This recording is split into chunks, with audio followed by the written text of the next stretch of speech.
So yeah, so our project Openghg comes out of the need, the kind of one of the main drivers of this project is the rapid growth that we have in data available for analysing greenhouse gas trends and the drivers of those trends.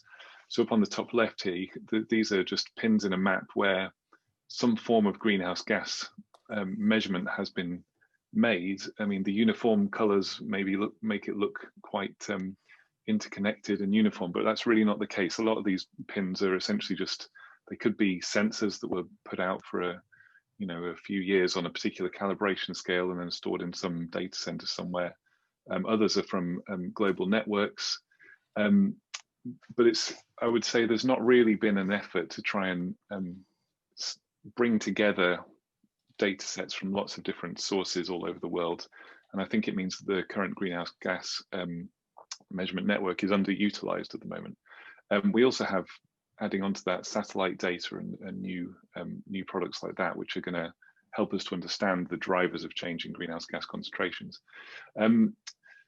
The other issue that we face in the greenhouse gas community is that the interpretation of these measurements requires quite a lot of modeling infrastructure. So we need atmospheric models, which are, there's a screenshot of an atmospheric model down there on the bottom left.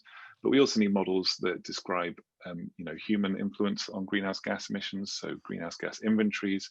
We need to know how the biosphere influences greenhouse gas emissions and all those things. So what we wanted to do was try and think about a way of bringing together these disparate communities who study data and models related to greenhouse gases and break down some of the barriers to collaboration. And so the Openghg project is essentially a cloud-based hub for bringing in data from various different data centers, for bringing model analysis to the data, and then ultimately we're hoping for dissemination of that data. And so you'll see lots of open source technologies that we're building on in the middle there. We have a kind of prototype hub up and running, and now we're just at the point of trying to build the particular libraries to read in different data sets to do the kind of analysis that greenhouse gas researchers need to do. And then ultimately we'll be providing, hopefully, a venue for researchers to then publish in various forms the products of those analysis for other researchers or for stakeholders.